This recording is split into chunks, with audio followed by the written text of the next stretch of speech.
야고보서 1장 27절 말씀 다 같이 한번 읽고 시작하겠습니다. 27절에 있는 말씀 다 같이 읽어보겠습니다. 하나님 곧 아버지 앞에서 순수하고 더럽지 않은 신앙행위를 이것이니 즉 고난 중에 있는 아버지 없는 자들과 가우들을 돌아보고 세상으로부터 자기를 지켜 더럽히지 아니하는 것이니라. 기도드리겠습니다. 거룩하고 위대하신 하나님 아버지 정말 감사합니다. 오늘 또 야고보서에 있는 말씀을 통해서 주의 말씀으로 저희들 마음을 돌아보고 또 주의 말씀에 따라 저희가 살고자 합니다.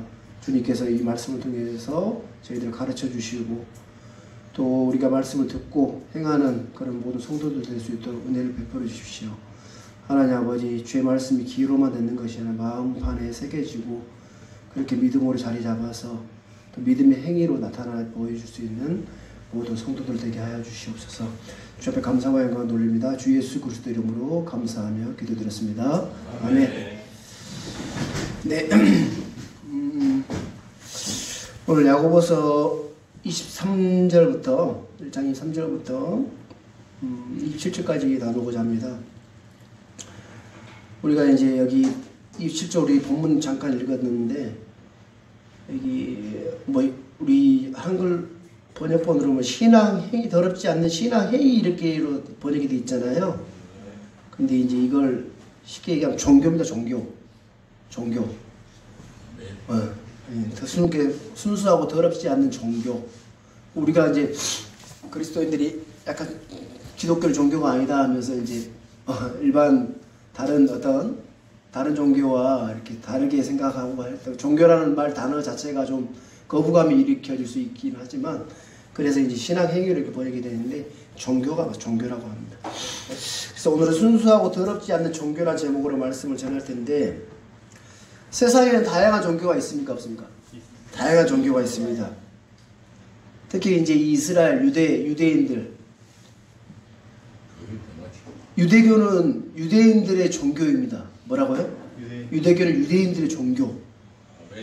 그들은 유대교는 종교가 아니라고 주장할지 모릅니다. 유대교는 종교가 아니라고 할지 모르겠지만 그러나 유대인들로서 사도 바울은 그 율법에 아주 엄격했던 바리새파 출신의 유대인이었습니다. 바리새파 출신.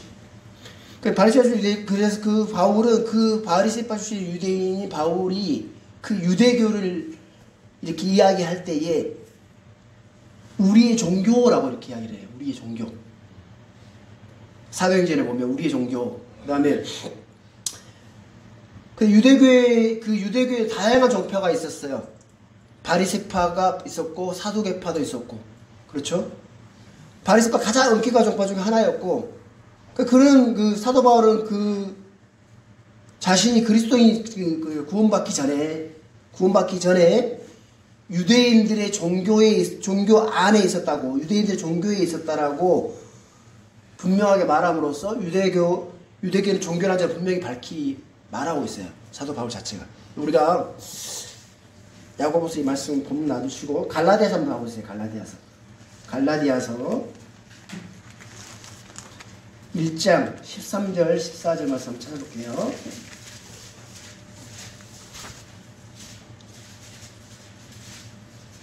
(1장 13절 14절) 찾으셨으면 다 같이 한번 읽어보겠습니다. 과거에 유대인들의 종교 안에 있을 때에 행한 나의 행실에 관해 너희가 들었거니와 내가 하나님의 교회를 극도로 핍박하여 피폐하게 하였고 내 조상들의 전통에 대해 더욱 열심을 내어 내 민족 가운데서 나의 동등한 많은 사람들로보다 유대인들의 종교에서 더 득을 보았느니라. 사도 바울이 과거에 하면서 자기가 구원받기 전에 유대인들의 종교 안에 있을 때라고 이렇게 이제 과거를 이야기하면서 말씀하고 있는 거 볼 때 이 유대인들은 하나님이 주신 법, 율법이죠. 하나님 주신 법, 하나님 주신 땅과 더불어서 하나님이 주신 종교를 가지고 있었습니다. 유대교였습니다. 이 유대교는 하나님께서 그들에게 주신 종교였어요. 유대교는 여러분 기독교가 아닙니다. 유대교와 기독교는 다릅니다. 기독교의 뿌리가 유대교란 말을 하는 사람들도 있을지 모르겠지만 기독교의 뿌리는 유대인이나 유대교가 아니라 여러분 아시다시피 누구입니까? 기독교 뿌리는 주 예수 그리스도인. 그렇죠. 그 세상 종교들마다, 세상 민족들마다 민족 종교가 있어요. 그렇죠? 민족들마다 자신의 종교가 있어요. 그래서 종교는 딱 두 가지로 나눌 수 있습니다. 두 가지로. 사람의 종교와 순수한 종교. 뭐라고요? 사람의 종교와 순수한 종교. 오늘 이제 본문에서도, 야고보서 본문에서도 나오는데, 그러니까 우리 종교란 말 단어 자체가 여러분 약간 거부감이 느껴지죠? 거부감, 우리가 이제 그렇게, 우리 구원받은 그리스도인들에게 거부감이 들을지 모르겠지만, 종교라고 이렇게 분명하게 나와 있거든요. 종교. 사람의 종교와 우리가 믿는 이 복음과의 차이는 명백하게 있습니다. 뭐라고? 사람의 종교와 복음은 명백한 차이가 있어요. 첫 번째로 종교는 구원을 받기 위해서 내가 무언가를 하는 게 종교예요. 무슨 말이겠습니까? 그렇지만 복음은 내가 뭘 하는 게 나의 이 구원을 위해서 하나님께서 하시는 게 복음이에요. 차이가 있죠. 정반대입니다. 종교는 사람이 만든 거예요. 그렇지만 복음은 하나님이 주신 거예요. 세 번째로 종교는 사람이 하나님을 찾아 나서는 거예요. 종교라는 것은 사람이 그 하나님을 찾기 위해서 나서는 구도의 과정이지만, 복음은, 이 구원은 하나님께서 그 죄인, 잃어버린 자를 찾아오시는 게 복음이에요. 정반대단 말이에요. 네 번째, 종교는 자기가 열심히 자기 자신의 의를 쌓는 거예요. 자기 열심으로, 자기가 뭔가 열심히 행함으로써 자기 의를 쌓아가는 게 종교예요. 그렇지만 반대로 복음은 하나님께서 주신 하나님의 의를 예수 그리스도 통해서 우리에게 주시는 거예요. 아시겠습니까? 다섯 번째, 종교는 사람을 변화시키지 못합니다. 그렇지만 구원은 사람을 변화시킵니다. 이 복음은. 복음이 여러분들 마음에 들어가면 여러분 변화된 걸 여러분 체험하셨잖아요. 그렇죠? 사람을 변화를 시켜요. 또 종교는 겉을 꾸밉니다. 겉을 바꿔줘요. 그렇지만 복음은 내적 변화를 일으켜줘요. 마음의 변화가 이겨요. 속이 바뀌는 거예요. 종교는 행위를 강조하죠. 행위. 그렇지만 복음은 존재 자체를 강조합니다. 종교는 목표가 구원이에요. 구원이 목표지만 복음은 구원이 여러분 아시다 출발점입니다. 시작점이에요. 목표점과 시작점 정반대예요. 종교는 자신의 노력과 그 행위의 결과지만, 자신의 노력과의 그 행위의 결과지만, 복음은 하나님께서 우리에게 값없이 주신 선물입니다. 선물. 아시겠죠? 명백하게 차이가 있어요. 종교의 핵심은 뭘 하라예요. 근데 복음은 예수님께서 십자가에서 다 이루셨다는 거예요. 그러니까 종교는 나보고 뭘 하라고 이야기하고 내가 뭔가 해야 된다고 이야기하지만, 복음은 예수님께서 다 이루어 놓으신 그 사실을 믿는 믿음 안에서 행하는 행위예요. 그 행위는 내가 뭘 하는 게 아니라 하나님께서, 예수님께서 이루어 놓으신 이루어 놓았다는 그 사실의 믿음 안에서 행하는 믿음의 행위라는 거예요. 아주 차이가 명백해요. 그래서 때론 이 믿음 행위를 우리가 강조하고 이야기할 때 자칫 그 행위를 잘못 이해하는 경우가 있는 거예요. 뭔가 행해가지고 뭔가 의를 이루고자 하는 그쪽으로 생각을 하고 잡혀 있으면은 우리가 이야기하는 이 믿음 행위에 대해서 이해를 못 하는 거예요. 종교도 그래. 종교는 뭔가 내가 행하라고 이야기를 하는 거예요. 그렇지. 우리는 행하죠. 복음은 행하는 게 맞아요.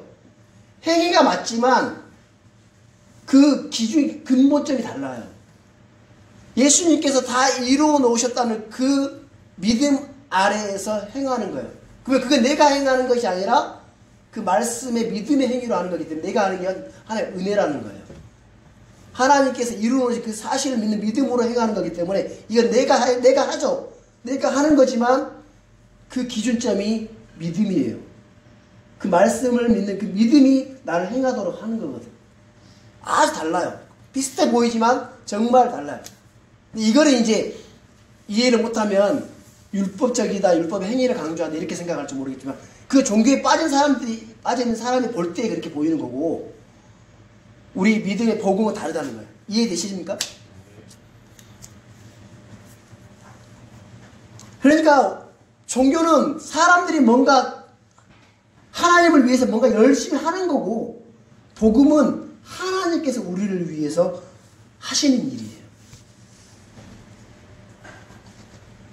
그 종교는 구원을 얻기 위해서 자신이 뭔가 일하고 복음은 우리는 상급을 얻기 위해서 하는 일입니다. 아시겠습니까? 구원을 얻기 위해서 뭔가 일을 하는 것이 아니고 그건 종교고 우리 구원받은 사람으로서 그 이후에 상급을 얻기 위해서 열심히 하나님 뜻대로 살아가는 거예요. 행하는 거예요.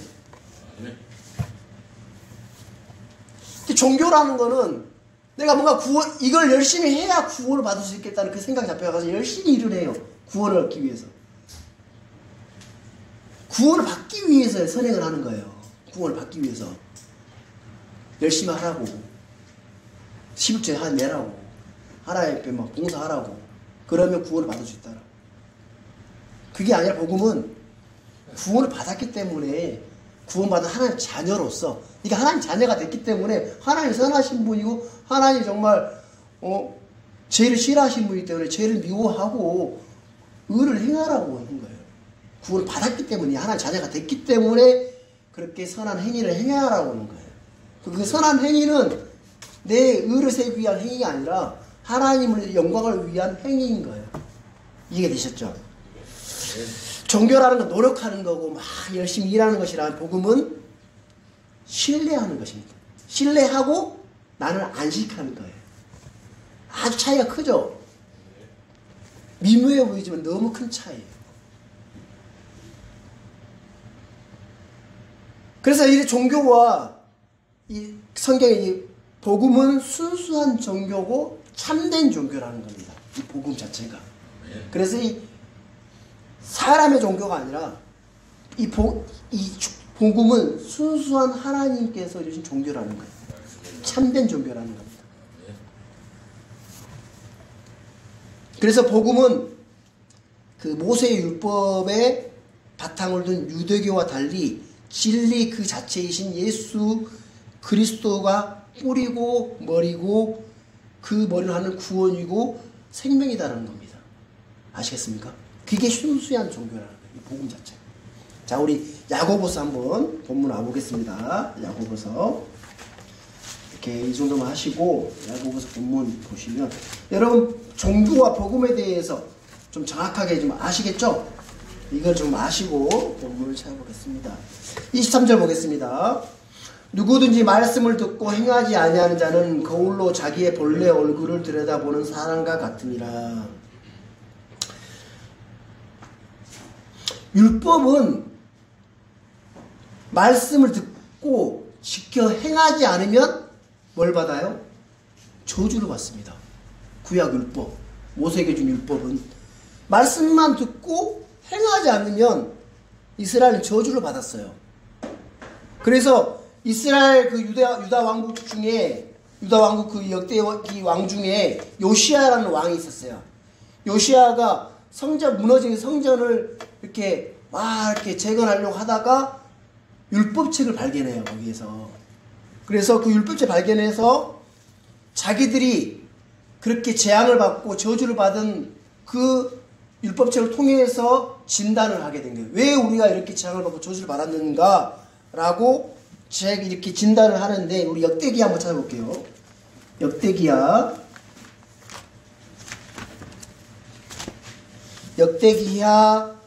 34장입니다. 34장 21절 말씀 찾아보겠습니다. 34장 21절.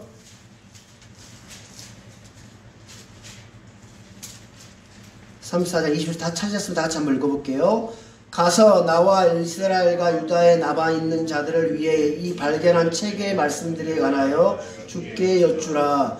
우리 조상들이 주의 말씀을 지키지 아니하고 이 책에 기록된 모든 것대로 행하지 아니하였으므로 우리에게 쏟아진 주의 진노가 크도다 하니라. 그렇죠? 주의 책에 주의 말씀을 지키지도 않았고 이 책에 기록된 모든 것들을 행하지 아니했으므로 우리가 이렇게 진노를 받았다라고 진단을 하는 거예요. 그래서 해결을 하고 주의 율법대로 주의 말씀대로 하기 위해서 그 예배를 드리고 주님 앞에 경배를 드리고 일들을 하게 됐던 왕이었단 말입니다. 아주 훌륭한 왕이죠. 요시아가 6월절도 이제 지키게 된단 말입니다. 6월절을. 그래서 예수님도 그렇게 오직 하늘에 계신 내 아버지 뜻을 행하는 자들아야 하늘의 왕국에 들어간다라고 이렇게 말씀합니다. 말씀을 듣고 행하는 자를 일컬어 자기 집을 반석 위에 세운 사람이라고 지혜로운 사람 같다라고도 마태복음에 나와 있잖아요. 그렇죠? 지난번에도 얘기했지만 내 아버지, 그러니까 내 누군지 하늘에 계신 내 아버지 뜻대로 행하는 사람이 곧 내 어머니고 내 형제고 자매고 어머니라고도 이제 예수님께서 자기를 부른 그 사람에게 제자에게 이야기를 하는 거예요. 말씀을 듣기만 하고 행하지 않는 자는 지난번에 공부했다시피 자기 자신을 속이는 자예요. 자기 자신을 속이는 자. 그렇죠? 여기서 보면 오늘 본문에 말씀을 듣고 행하지 않는 자는 거울로 자기 본래 얼굴을 들여다보는 것과 같다라고 이렇게 말씀하고 있는데, 거울은 나의 모습을 보여줘야 안 보여줘요? 보여주죠. 보여준다. 거울을 보는 이유가 뭐예요? 여러분, 혹시 내 얼굴에 뭐가 묻었나? 그렇죠? 혹시 여러분 일하다가도 혹시나 뭐가 탁 튀면은 뭔가 내가 묻었겠다 싶어서 어디를 봐요? 거울을 가서 쳐다보잖아요. 그러니까 묻었으면 어떻게 해요? 닦고 깨끗이 만든단 말입니다. 그렇죠? 근데 이 거울이라는 거는 어떻게 자기 자신 내 모습을 보여주죠? 그렇죠? 나의 더러움을, 나의 묻어있는 어떤 더러움을 보여줍니다. 드러내 보여주지만 더러움 그 자체를 씻어줘요, 안 씻어줘요? 안 씻어줘요. 보여주지만 그 더러움 그대로 묻었네? 라고 뒤돌아서 가지고 아무것도 안 하면 그 더러움이 씻어집니까, 안 씻어집니까? 안 씻어져요. 그렇죠?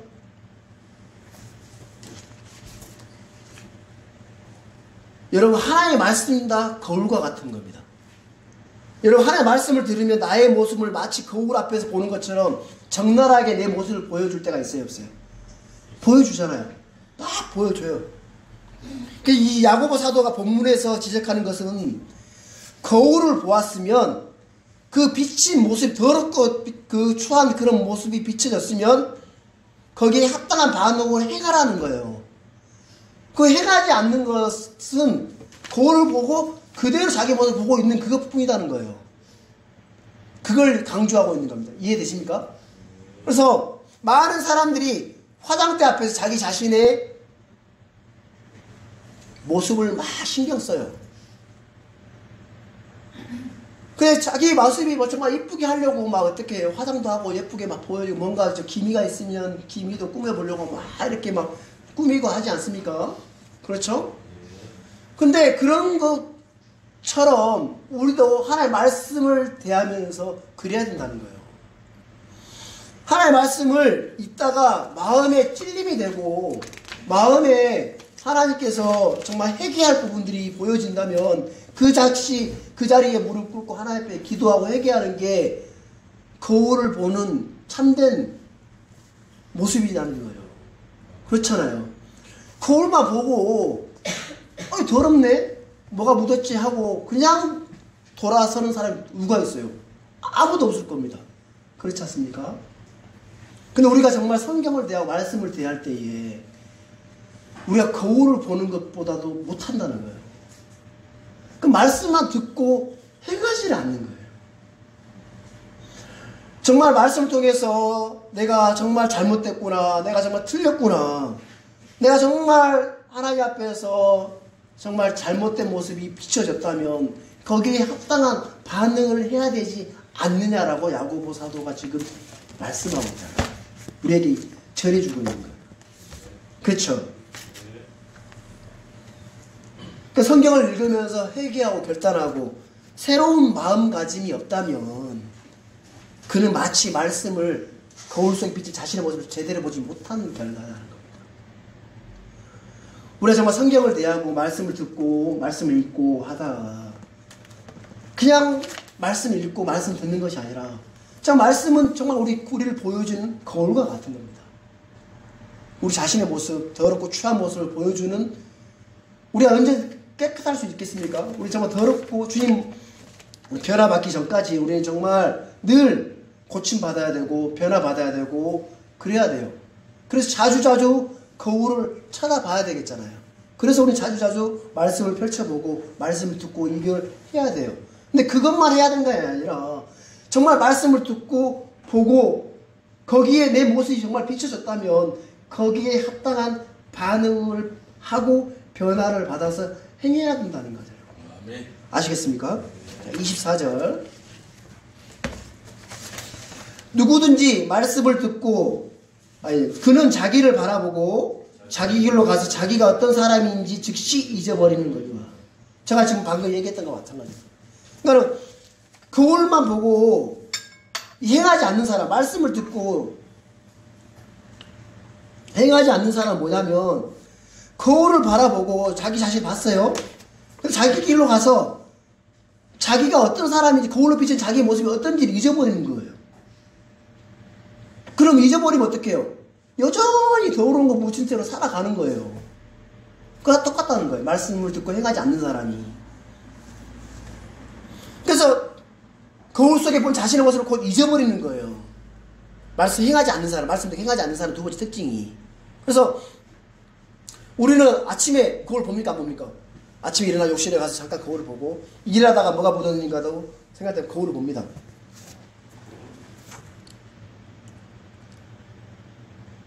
진짜 우리가 이 거울을 대충 보면 어때요? 뭐가 묻었는지도 모르고 그냥 지나갈 수도 있잖아요. 그리고 고치지도 않고.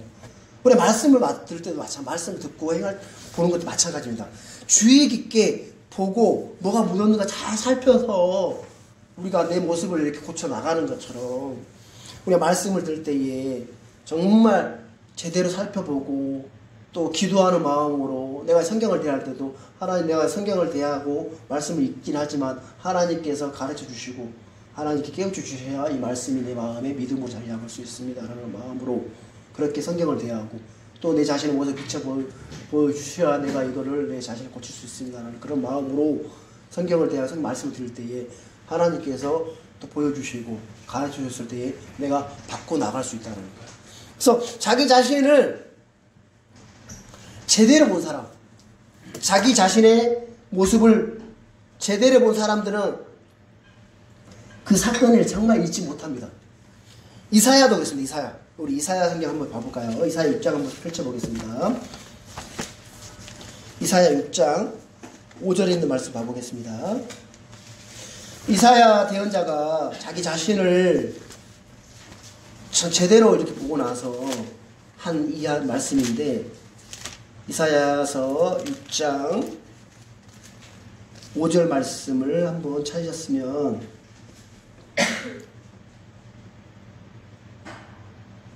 한번 읽어보겠습니다. 이사야 6장 5절 말씀 다 같이 읽어보겠습니다.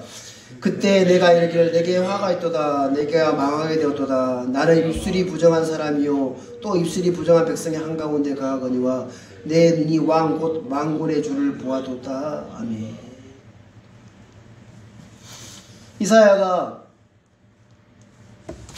하나님께서 보여주신 본 거예요. 1절부터 4절까지. 그래서 자기 자신을 정확하게 보니까 입술이 부정하고 그런 부정한 백성들 한가운데 있고 주를 본 이사야가 망군의 왕 그 주를 본 이사야의 입술 통해서 난 정말 부정하고 더럽고 추하고 악한 사람이구나. 그런 백성들 가운데 있구나 라고 고백을 하는 거예요. 욥은 여러분 아시다시피 친구들하고 막 그 친구들도 참 그렇죠. 친한 친구 막 정죄하고 있잖아요. 네가 죄가 없이 이렇게 제약을 받았겠냐 하면서 엄청난 정죄를 해요. 친구들이. 저는 개인적으로 욥기를 몇 번 읽었는데 난 진짜 욥기가 이해를 못했어요. 이해가 안 되더라고. 친구들이 말이 다 옳은 말을 하는데 왜 그 하나님께서 욥의 친구들에게 막 이렇게 욥을 기도로 친구들을 이렇게 다시 정결하게 하나. 욥의 친구들 이야기하면 되게 다 옳은 말이잖아요. 옳고 정확한 말이 됐단 말이에요. 근데 그 말 자체가 다 그 욥을 정죄하는 말이었어요. 정죄하고. 네가 죄를 지었으니 죄가 숨긴 죄가 있으니까 이런 재앙이 하나님부터 온 거지 하면서 막 이제 여러 번 읽고 또 공부하다 보니까 아 이렇구나 하는데 그 욥이 그런 친구들 앞에도 자기 자신의 의를 그렇게 이야기하잖아요. 나는 죄가 없었다. 나는 진짜 눈곱만큼도 하나님 앞에서도 내가 진짜 의롭다 할 정도로 그 자신의 의를 막 내세웠던 그 욥이 하나님 앞에 딱 서버리니까 어떤 이야기를 하냐면 욥기 한번 찾아볼까요? 욥기 42장 봐보세요. 하나님 앞에 선 욥의 모습, 그렇게 친구들 앞에서 자신의 의를 내세웠던 그 욥의 모습이 그 욥이 하나님 앞에 딱 서고 나서 다 이런 이야기를 해요. 욥기 42장 6절. 욥기 42장 6절을 한번 찾으셨으면 다 같이 한번 읽어보겠습니다. 그러므로 내가 내 자신을 몹시 싫어하고 티끌과 재 속에서 회개하나이다 하리라. 자 5절에도 뭐 내가 귀로 듣는 것을 통해 주께 대하여 들었겠사오나 이제는 내 눈으로 주를 배움나이다. 직접 자기 눈으로 주를 뵙고 난 욥이 하는 말이 그러므로 내가 내 자신을 몹시 싫어하고 티끌과 재 속에서 회개하나이다 하니라. 자기 자신의 모습을 정확하게 보니까 하나님 앞에 선 자신을 보니까 자신이 정말 얼마나 형편없고 자신이 얼마나 티끌과 재 같은 속에서 정말 그런 자신이 모습을 발견한 이 욥이 자기 자신을 정말 싫어한다. 그리고 하나님 앞에 회개하는 이 말씀을 욥이 하더라는 거예요. 욥처럼 유로운 사람이 어디 있습니까? 하나님도 인정했잖아요. 하나님도 인정하고 누구도 또 인정했어요? 마귀도 인정했어요. 마귀도. 사탄도 욥을 인정했단 말입니다. 그 정도로 의로운 사람이었어요. 욥이. 이 세상 이 땅에 살아가는 사람들 중에 하나님도 욥을 인정했고 그걸 흠잡을 수 없는 마귀도 인정을 했어요. 하나님이 지켜줬으니까는 저렇게 욥이 저렇게 자기 의를 지키고 있는 것이지 라고 했는데도 그 욥은 자기 그 의를 지켰어요? 안 지켰어요? 아내가 막 하나님 저주하면서 버리라고 했는데도 그거 안 버리잖아요. 하나님을 향한 그 정말 의로운 그 마음. 그랬던 욥인데 정말 하나님 앞에 딱 서니까 자기 자신을 회개한다고 하면서 하나님 얼마나 형편없는 인간이 가진 그 의가 얼마나 형편없는지를 알고 그 하나님의 의를 하나님 받아들이는 그 욥의 모습을 볼 수 있잖아요. 그래서 우리도 솔직히 그렇잖아요. 우리 자신을 한번 봐보세요. 얼마나 더럽고 추하고 악합니까? 우리가 구원받았다고 그리스도인이라고 말을 할 수 있겠지만 내 자신의 모습 보면 어때요? 정말 더럽고 추하고 악한 모습을 잊지 않냐는 거예요. 그렇잖아요. 근본적으로. 그런 말씀들 통해서 우리는 그 내 자신의 모습들을 발견하게 되어지면 얼마나 내 자신이 싫어지고 더러워지고 이게 정상이잖아요.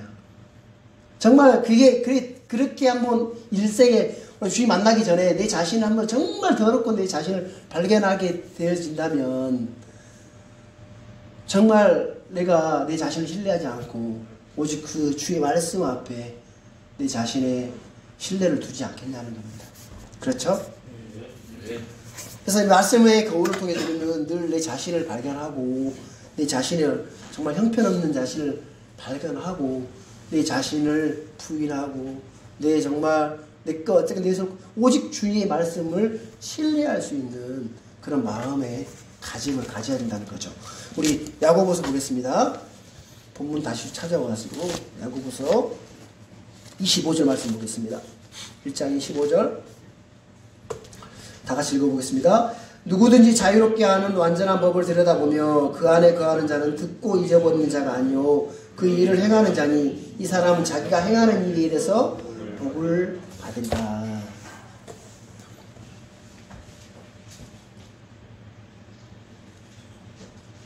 말씀을 듣고 행하지 않는 사람의 세 번째 특징은 말씀이 하라고 명하는 것들에 순종하지 않는 거예요. 말씀이 하라고 하는 것들에게 그 말씀에 순종하지 않는 것. 그 말씀을 듣고 행하지 않는 사람의 특징인데, 여러분 말씀을 많이 듣는 것을 자신은 뭔가 잘 행하고 있다라고 착각할 수 있습니다. 말씀을 많이 듣는 것이 행하는 것인 줄로 착각할 수가 있는데 절대 그렇지 않습니다.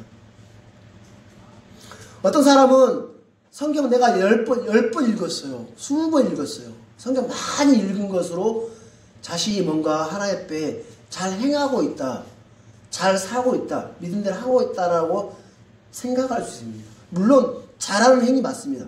잘하는 거 맞지만 그것 성경을 다 읽었다고 해서 내가 하나님 해라는 대로 잘 행하고 있는 사람이라고 착각할 수가 있다는 거예요.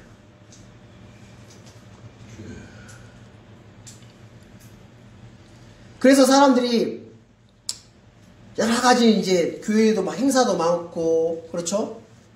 모임도 많고, 그리고 말씀을 듣는 것도 복되고, 말씀을 성경에 읽는 것도 복된 일이지만, 사도 야고보는 성경이 말하는 것을 행하는 사람이라고, 행하는 그 사람이 복을 받는다라고 말하고 있는 거예요.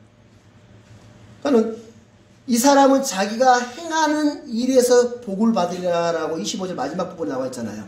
그렇죠? 성경을 읽고 끝내야 되는 거 아니라 말씀을 모임을 갖고 막 이렇게 열심히 하는 것도 그 좋은, 정말 나쁘다는 게 아니라 좋은 일이지만 거기서 끝내야 되는 것이 아니라 말씀이 말씀하신 대로 그대로 행하는 것까지 해야 된다는 겁니다. 그렇죠? 그래서 그런 사람이 말씀을 듣는 것으로 복을 받는 것이 아니라 말씀을 모임을 잘 참석했다 그걸 받는 것이 아니라 그 사람 자기가 행하는 일에서 복을 받으리라고 성경은 말씀하고 있다는 거예요. 아시겠습니까? 그러니까 우리의 결론은 말씀도 많이 듣고 성경도 많이 읽고 그 성경을 통해서 거울도 많이 쳐다보고 해서 내 자신을 발견하고 그 말씀대로 행하는 것까지 해야 된다는 거예요. 그래서 그 일로 말미암아 복을 받아요. 그래서 구약 유대인들은 그 유대 율법을 지켜 행함으로써 복을 받았고 그리스도인들은 믿음의 행위를 함으로써 보상과 상급을 받는 겁니다.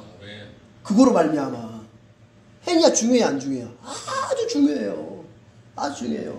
내가 믿음이 있어요 라고, 내가 성경을 통해서 믿음이 있어요 라고 하면서 안 행하면 보상 받아요, 안 받아요? 못 받아요. 아시겠습니까? 내가 구원을 받았어요. 내가 그리스도인이에요. 나는 하나님 자녀예요. 그래 감사할 일이죠. 감사하고 좋은 일이지만 그러면 하나님의 말씀대로 네가 지금 행하고 있냐? 내가 구원받은 사람이에요 하면서 떵떵거리면서 교만해가지고 막 불신자들을 막 정죄하고 그런 일 저도 저희는 많이 해와가지고 정말 마음을 구원받았다는 거는 마음을 높일 조건이 아니라 마음을 낮출 조건이에요. 정말 낮춰야 되는 조건이에요. 내가 구원받았다는 거는 더럽고 추한 죄인이었기 때문에 내가 구원받은 겁니다 라고 이야기하는 거예요. 내가 하나님 앞에 정말 아무 할 말 없는 더러운 죄인이었습니다 라고 고백하는 게 구원받았다라고 이야기하는 거예요. 그 사람이 뭔 큰소리 칠 게 뭐가 있어요. 더 낮춰야죠. 그러면 구원받지 못한 사람은 뭐냐면 아직 그 말씀 앞에 자신의 추하가 들어온 거 아직 한번 발견하지 못한 사람인 거예요. 그럼 더 정말 안타까워하고 더 마음을 낮춰서 저분이 정말 이렇게 더 하나님 앞에 마음이 더 낮은 곳으로 갈 수 있도록 인도해주고 이끌어줘야 되죠. 그렇잖아요. 그게 구원받는 건데. 성경에 보면 좀 성경의 어떤 그 성경 그 중에 그 행동이라는 성경이 있어요. 그게 뭐예요? 액츠라는 행동이라는 그 성경이 있어요. 그게 뭘까요? 사도행전이에요. 믿음이라는 뭐 사랑이라는 이런 성경은 없어도 사도행전이라고 액츠라는 행동이라는 성경이 있어요. 그게 사도행전이에요. 사도들이 행한 일들을 기록해 놨잖아요.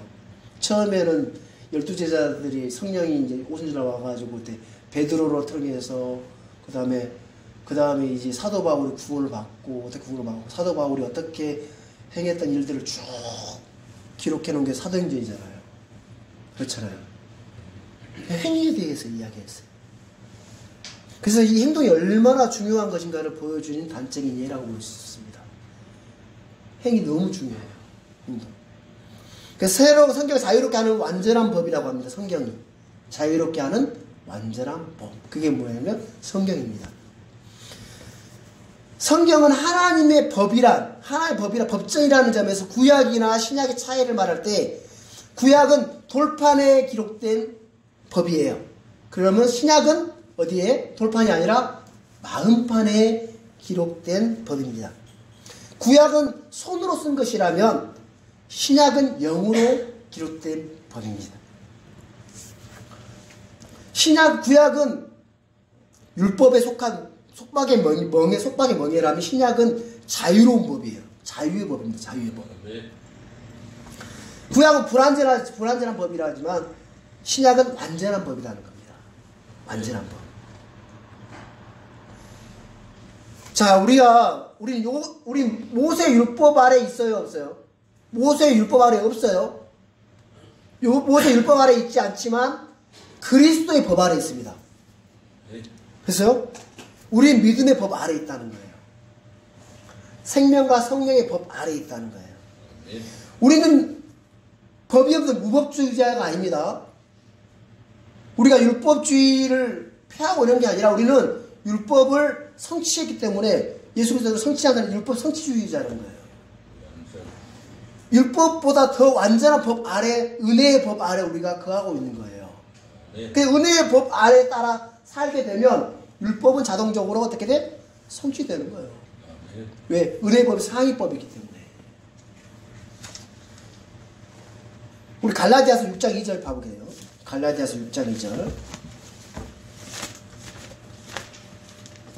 갈라디아서 6장 2절에 있는 말씀 찾아보겠습니다.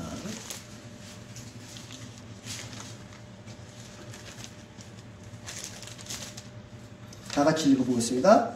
너희는 서로 남의 짐들을 지라 그리하여 그리스도의 법을 성취하라. 자, 우리가 성취할 법이 있어요, 없어요? 여기 말씀에 따르면 성취하라 했죠. 그리스도의 법을 성취하라. 그리스도의 법을 성취하는 행위가 뭐예요?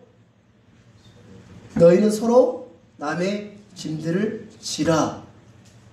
이게 그리스도의 법을 성취하는 행위인 거예요. 그러면 우리가 이걸 해야 돼요? 안 해야 돼요? 해야 되는 거예요. 그럼 우리는 그리스도의 법을 성취해 나가는 거예요. 아시겠습니까? 서로 남의 짐들을 지라 이렇게 합니다. 그리스도의 법을 성취하라. 물론 내가 하는 거지만 실제로 이거는 그냥 선한 행위를, 아까도 말씀했다시피 구원을 받기 위해 선한 행위를 하는 것이 아니라 예수님께서 이미 성취해놓은 그 사실 아래 그 믿음으로 내가 이 말씀을 믿는 믿음으로 그리스도의 법을 성취하는 거예요. 내가 함으로써 그리스도의 법이 성취되어지는 건데, 이게 좀 자칫 잘못하면 뭔가 내 자신의 의를 세우는 거 아니야 이렇게 막 이런 쪽으로도 이렇게 막 생각되어버릴 수가 있는데 그게 옛날에 우리 김영준 선생님하고 이렇게 얘기했던 부분 중에도 하나이긴 하거든요. 이게 이제 이해가 안 되면 이게 좀 이해가 안 되면 율법주의적이다, 율법적이다 이렇게 자칫 오해할 수가 있어요. 이해하시겠습니까? 이런 부분들을 좀 잘 설명을 해줘야 되고 잘 이끌어줘야 되는데 이런 부분들이 잘 설명이 안 되고 안 되면 오해가 될 수 있고 좀 이렇게 거부감을 느껴질 수가 있는데 이런 분들 여러분들 좀 잘 아셨으면 좋겠습니다. 아시겠죠? 야고보서 2장 8절 한번 봐볼까요? 야고보서 2장 8절. 야고보서 2장 8절. 야고보서 2장 8절도 한번 봐보겠습니다. 다 같이 읽어보겠습니다. 너희가 성경 기록에 따라 너는 내 이웃을 내 자신과 같이 사랑하라 하는 왕가의 법을 성취하면 잘하거니와. 그러니까 우리는 그리스도의 법, 왕가의 법을 성취하는 사람들입니다. 아시겠습니까?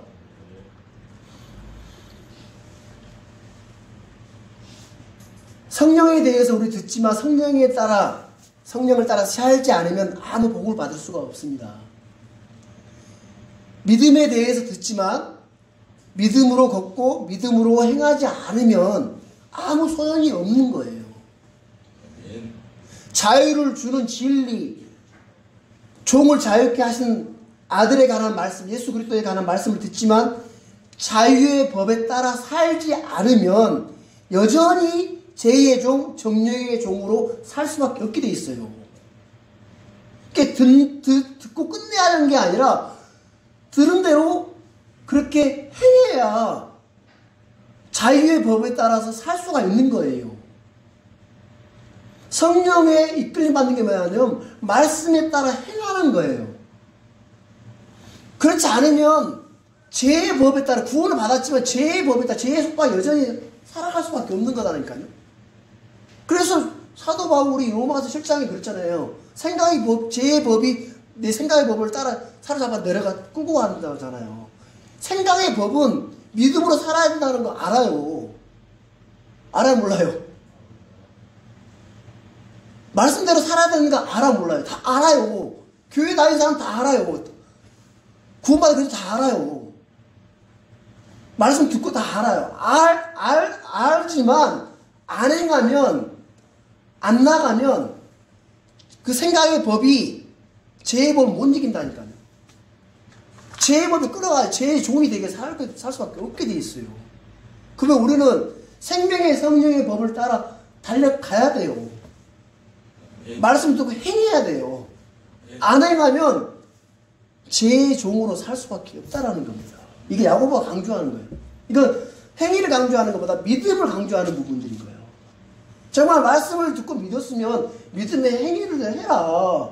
그게 맞는 게 아니냐라고 계속해서 야고보는 강조하고 있다는 거예요. 사도 바울보다 더욱더 강조하는 믿음의, 사도 바울이 또 마찬가지지만 믿음을 강조했지만 야고보도 믿음을 정말 강조하는 성경이에요.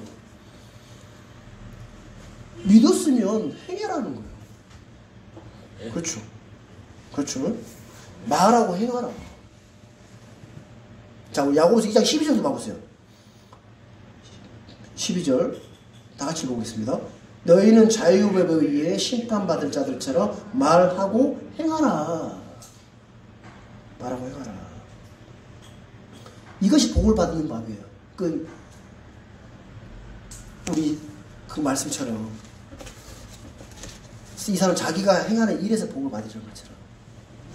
그렇죠? 사람들이 복을 받기를 원하죠. 복 받는 거 좋아하지 않습니까? 복을 받기 위해 원하면 말씀을 듣고 행하라는 겁니다. 행하지 않을 때 아무런 복을 받을 수 없다는 겁니다.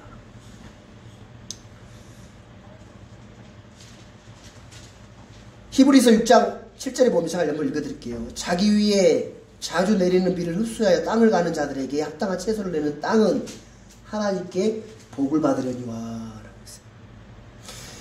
자주 내리는 비를 흡수하는 땅,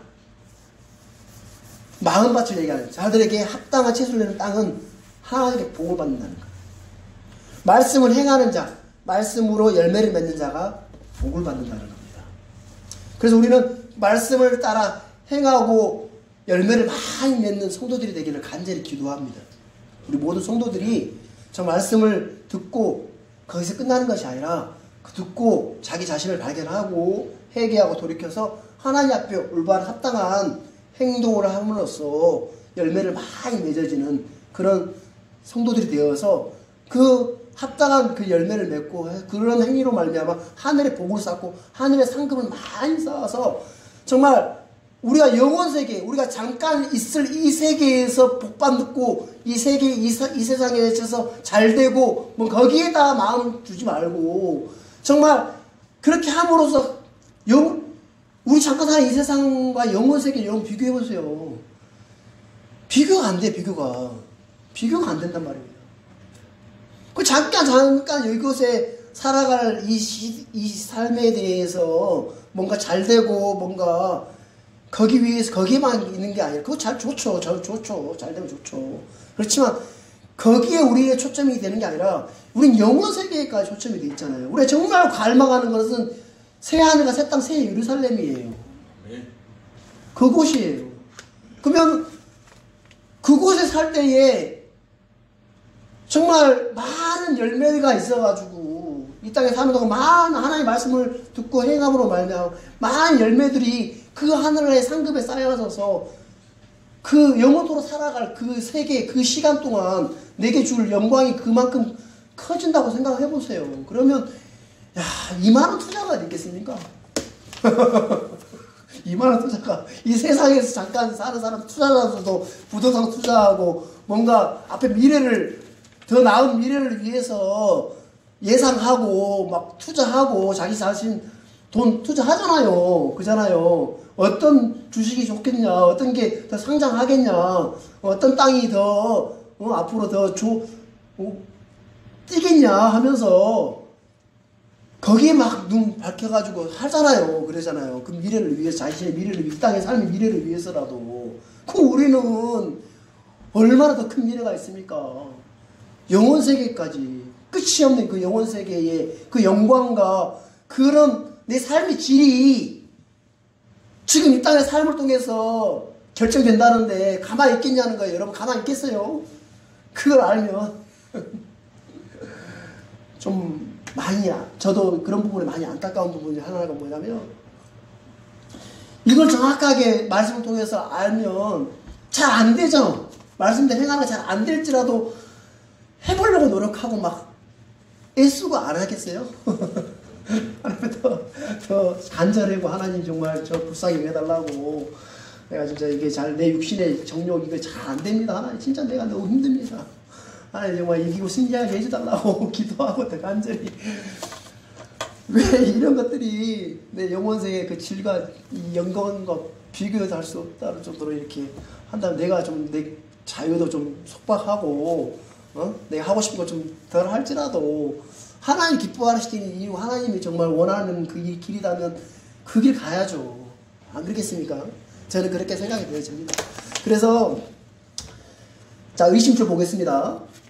너희 가운데 어떤 사람이 신앙심이 있어 보이되 자기 혀를 제어하지 아니하고 자기 마음을 속이면 이 사람이 신앙행위는 헛것이니라. 자기 이게 신앙심이라고 이제 했는데 종교성이라는 사람들 다 종교성이 있잖아요. 그죠? 무신론자, 불신자도 다 나름 종교성이 있습니다. 그렇죠? 유대인들은 태어나면서부터 모든 유대교란 종교를 갖고 그 문화에 같이 젖어 삽니다. 유대인들은, 이스라엘 백성들은.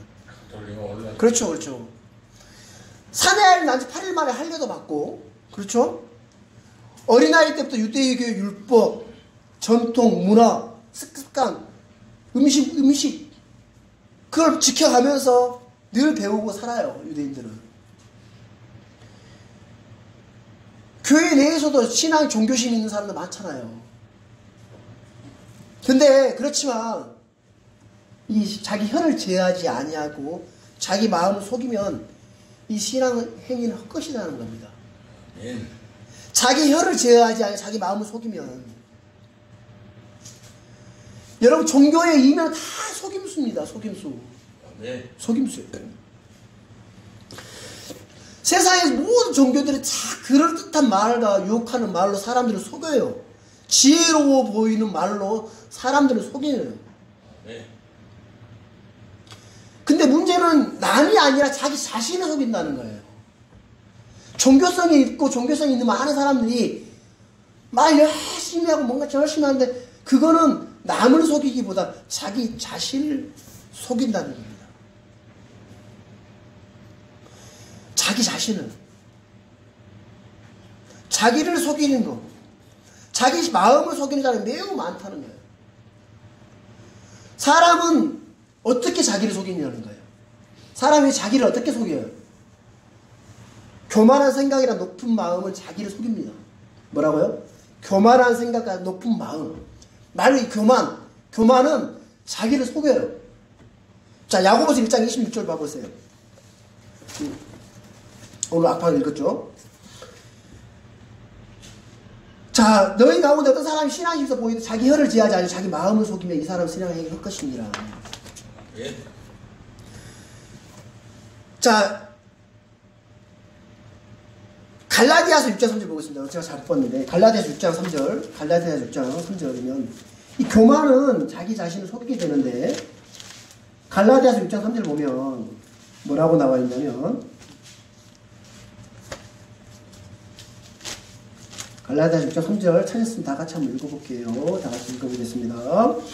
만일 어떤 사람이 아무것도 아니면서 스스로 무엇이나 되는 것으로 생각하면 자기를 속이나니. 그러니까 아무것도 아닌데 스스로 무엇이나 되는 것처럼 생각하면 실제로는 아무것도 아닌데 자기 자신을 뭔가 된 것처럼 자기 자신을 속이는 거예요. 그 자기 자신을 속이는 거라는 거예요. 예.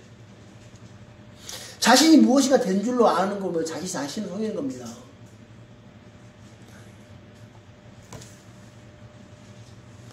이 세상의 지혜로 자기가 자신이 뭔가 지혜로운 사람인 것처럼 보이는 그 사람 또한 자기 자신을 속이는 거예요.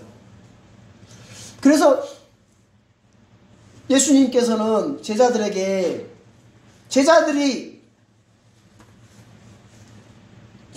예수님 따라가면서 가장 관심사가 뭐인 줄 아세요? 제자들의 관심사가 뭐였을까요? 하늘의 왕국이었습니까? 물론 하늘의 왕국, 천년왕국, 예수 그리스도의 왕국, 그에 대해 관심이 있었겠죠. 여러분 그 성경에 보면 복음서에 보면 제자들의 관심사가 뭐였는지 정확하게 나와 있어요. 거기서도 치맛바람이 있어요. 누구요? 야고보와 요한의 어머니 살로메가 치맛바람으로 예수님 앞에 가가지고 예수님 주님 우리 두 아들 당신의 왕국이 임할 때에 좌우편에 앉게 해달라고 치맛바람을 불러 이렇게 치맛바람을 지금만 치맛바람이 아니라 그때도 치맛바람이 있었어. 웃기죠? 관심사가 뭐였어요? 오늘도 많이. 네? 좋은 자리 높은 자리 예수님이 왕국의 좌우편에 앉게 해달라고. 그걸 들은 열제자는 어떻게 했어요? 저런 나보다 문제 앞서가야 저렇게 뇌물 먹이네 하면서 쳐다봤겠어 안 봤겠어요? 그렇겠죠? 베드로도 분노했겠지. 내가 수제자인데 저것들이 먼저 앞서가네 하면서. 그런 제자들의 마음을 예수님이 아시죠. 근데 예수님이 하신 건 너희들 높여주고자 하는 마음 나쁜 거 아니에요. 높은 자리에 앉고자 하는 거 좋은 거예요. 그죠? 높여지고자 하는 그 마음 자체가 잘못된 건 아닙니다. 정상적인 마음이에요. 정상적인 마음. 누가 솔직히 그 천한 데에 앉고 싶겠어요. 다 높은 자리에 앉고 싶지. 그렇잖아요. 그건 교만하고 나쁜 게 아니에요. 그게 죄가 아니에요. 죄가 아니지만 예수님께서 그러면 너가 진짜 높은 자리에 너희가 정말 높여지고자 하면 낮아지라라고 하는 거예요. 예. 낮아지라라고. 종이 되라는 거예요. 그러면 너희 높아진다. 이 땅이 아니라 그 나라에서 하늘의 왕국에서 높아질 거다. 네가 지금 하늘의 왕국의 좌우편 우편 앉고 싶은 마음 알겠지만 진짜 너희들이 그런 높은 자리에 앉고 싶으면 옆에 있는 형제자매들 섬겨라. 형제들을 섬겨라. 내가 너희들 발 씻어준 것처럼 발 씻어주면서 섬겨라. 낮아지라는 거예요. 그러니까 일단 낮추는 거예요. 낮아지는 거예요. 그게 자기 자신을 속이지 않는 거예요. 네. 자기 자신을 높이면 자기 자신을 속여가지고 자기가 자신을 몰라. 결국 그 사람은 나중에 낮은 위치에 갈 수밖에 없다는 겁니다. 구원받은 그리스도인이라도 정말 낮은 위치에서 주님 말씀하신 대로 겸손한 마음으로 형제를 섬기고 발을 씻어주면서 희생하는 그 자리에 있는 그 사람이 결국 하늘의 왕국, 꼭 영원세계에서도 높은 자리에 영광적인 면에 있어서 차이가 있을 거라는 겁니다. 아시겠죠? 자기 혀를 제어하지 않으면 혀 여러분 제어하셔야 됩니다. 지난번에 얘기했죠. 여기까지 올라와도 혀로 뱉으면 안 돼요. 네. 혀 정말 제어를 해야 돼요. 혀는 제어가 안 돼요. 잘. 정말 안 돼요. 여러분 마음으로 들어가는 문은 귀지만 나오는 출구는 입입니다. 혀예요. 혀. 속에 있는 것이 나오므로 밖에 있는 것이 안에 들어감으로써 그 음식이 사람을 더럽게 하는 게 아니라 안에 있는 것이 밖으로 나가면서 사람을 더럽게 한다 그랬잖아요. 그렇죠? 속에 있는 것들이 나와요. 물론 속에 있는 것들이 주의 말씀으로 주의 마음으로 가득 채워져 있으면 그 말씀이 혀를 통해서 나오겠죠. 정말 좋은 거죠.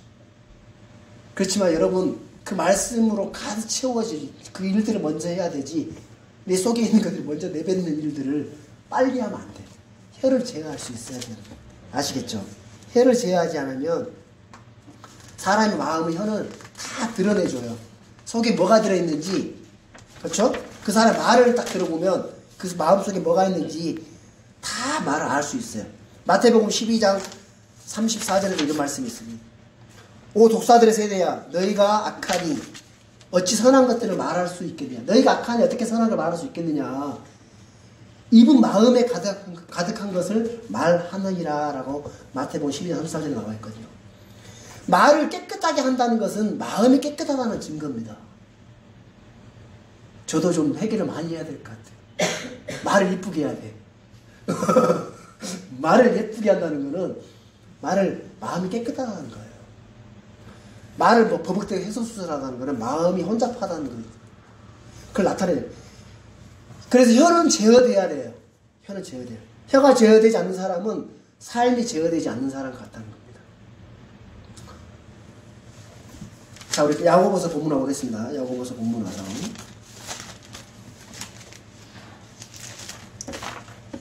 그래서 우리가 이 말을 조심하고 혀를 제어하는 일은 정말 중요한 일입니다. 자, 우리는 이 말에 대해서 정말 조심해야 되는 게 왜 그러냐면 마태복음 한번 이 부분 찾아보고 넘어가겠습니다. 마태복음 12장 36절, 37절 말씀 볼게요.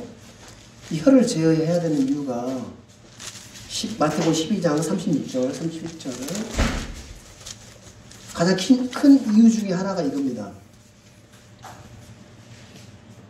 다 같이 읽어보겠습니다. 오직 내가 너희에게 이르노니 사람들이 무슨 쓸데없는 말을 하든지 심판날에 그것에 대하여 회개보고를 하리라. 내 말들로 내가 의롭게 되며 내 말들로 내가 정죄받으리라 하시니라. 그렇죠? 심판날에 그것에 대한 회개보고를 한다는 거예요. 아멘. 우리는 그리스도의 심판석에서 회개보고하겠지만 죄인들은 정죄의 부활로 나타나서 자기 혀로 자기 그 회개보고 한다는 거예요. 무슨 쓸데없는 말을 하든지. 그래서 이거 우리가 정말 혀를 제어해야 된다는 겁니다. 아시겠죠?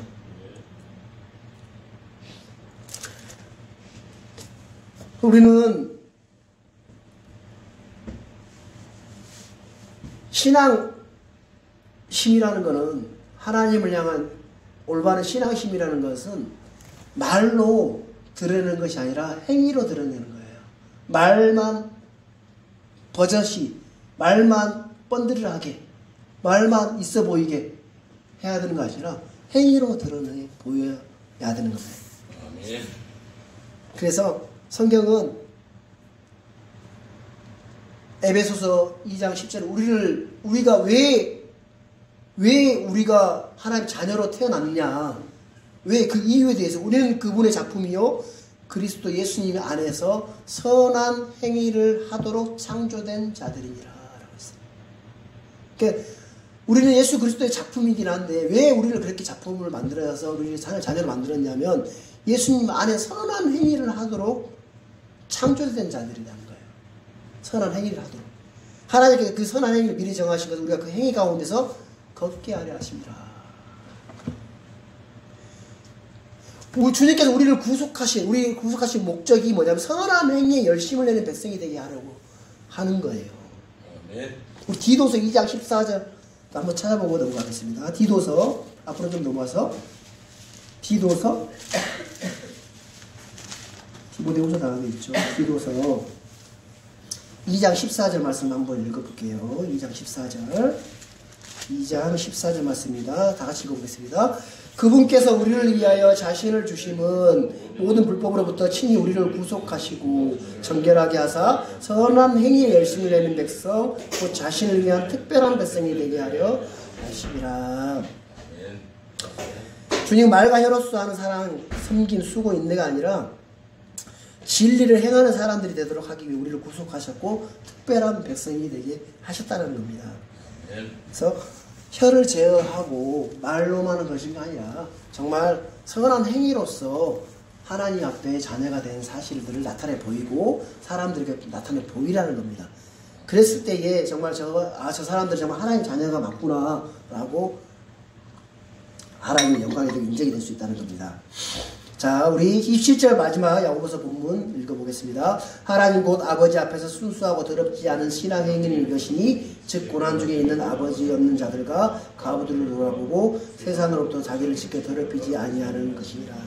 결론입니다. 결론 그러니까 하나님 곧 아버지 앞에 순수하고 더럽지 않는 신앙행위 곧 순수하고 더럽지 않는 종교는 이거다라고 하면서 즉 고난 중에 있는 아버지 없는 자들과 과부들을 돌아보고 첫 번째 세상으로부터 두 번째 세상으로부터 자기를 지켜 더럽히지 아니하는 것이다. 열매로서 행위에서 차이가 있다는 거예요. 그러니까 사람의 종교와 순수한 종교의 차이가 뭐냐면 열매를 맺힘으로써 행위에서 차이가 있다는 거예요. 육신의 행위, 율법의 행위, 죽은 행위가 아니라 선한 행위, 믿음의 행위, 사랑의 수고와 같이 열매로 드러난 그 행위로 말미암아 순수하고 더럽지 않는 종교를 나타내 보여줄 수 있다는 거예요. 고난 중에 있는 고아, 남편 없는 늙은 가부를 돕는 것은 그리스도인으로서 당연히 해야 할 몫입니다. 이 당시에는 가부들도 많았을 거고 전쟁 또 그때 유대인들은 어떤 로마의 속국이었기 때문에 그렇죠? 많은 그런 가부들도 있었을 거고 또 교회 안에 또 그러니까 고아들도 있었을 거고 지금도 마찬가지죠. 우리 돌아보면 많은 그런 어려움을 호소하는 사람도 많고 그렇잖아요. 그런데 그걸 돌아보고 그렇게 살펴보고 물질을 나눔을 하는 이 모든 행위들이 순수한 하나님의 종교라는 겁니다. 그렇게 행하는 것이. 그래서 하나님의 교회, 형제를 향해서 형제들의 어떤 형편을 살피고 돌아보고 선을 행하는 거, 그렇게 물질적인 구제를 하라는 것은 정말 하나님 앞에 합당하고 더럽히지 않는 순수한 그런 종교라는 거라는 겁니다. 신앙심이라는 거예요. 목사님께서 예화를 하나 이렇게 하시는데 이 예화 되게 좀 마음에 감동이라기보다 정말 그렇다는 미국에서는 아이들에게 용돈을 주거나 이럴 때에 회계보고를 하게 한답니다. 뭐 예를 들어서 $5를 줬으면 $5가 얼마 돼요? 우리 한 5,6천이 되죠. $5를 주고 용돈을 주고 나서 그걸 어떻게 썼는지 회계보고를 하라는 거예요. 아버지 앞에 와서. 우리도 그런 걸 좀 한번 경제 개념을 살리면 그걸 좀 해봤으면 좋겠다는 생각이 들긴 하는데 그렇게 어렸을 때 가르친답니다. 크리스찬 가정에서는 $5를 받았으면 50센트 정도는 11조를 하거나 어떤 감사한금을 하는 이런 데 쓰겠죠. 그렇게 어디 썼는지에 대해서 회계보고를 하는데 이 크리스찬 아버지가 아들에게 $5를 용돈을 주면서 이제 회계보고 그 어떻게 썼는지 나한테 이야기해봐라 라고 하니까 아들이 대답하기를 누군가에 빌려줬습니다 라고 얘기했답니다. 누군가에 빌려줬다 하니까 이놈 봐라 벌써 사채 놀이를 하는구나 라고 이제 그러니까는 아버지가 그러면 그 돈 확실히 돌려받을 수 있는 사람에게 줬냐 빌려줬냐라고 하니까 아들이 예 그랬답니다. 예 그러면서 누구에게 줬는데 그러니까는 굶주려 보이는 거지가 보여가지고 그 거지에게 줬습니다 라고 했다는 거예요. 그러니까 그 아버지가 그 바보 같은 짓이라 너는 절대 그 돈을 돌려받을 수 없을 거다라고 하니까 아들이 아닙니다 아버지 저는 그 돈 진짜 확실히 돌려받을 수 있다고 믿습니다. 그러니까 아버지가 야 그러면 그 거지한테 네가 뭐 차용증이라도 받았냐 아니면은 거지가 확실히 뭐 담보라도 맡기니 뭐 이런 얘기를 했다는 거죠 아들에게. 그러니까는 아들이 나는 그 돈 분명하게 확실히 받을 수라고 믿는데 왜 그러냐면 내가 성경을 보니까 성경에